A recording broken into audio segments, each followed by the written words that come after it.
Aquí estamos cambiando la llave de corte de batería del barco de una amiga.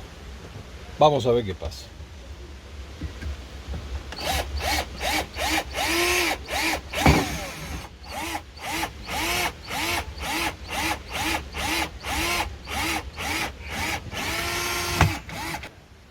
Lo ideal sería poner la llave adentro, pero ya que en este caso estaba afuera, la estamos reemplazando y lo importante es sellarlo bien con sellador para que obviamente no ingrese agua adentro, ¿no?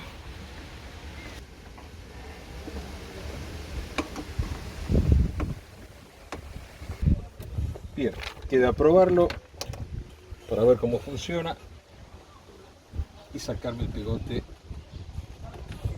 del sellador de las manos. Bien. ¿Se iluminó?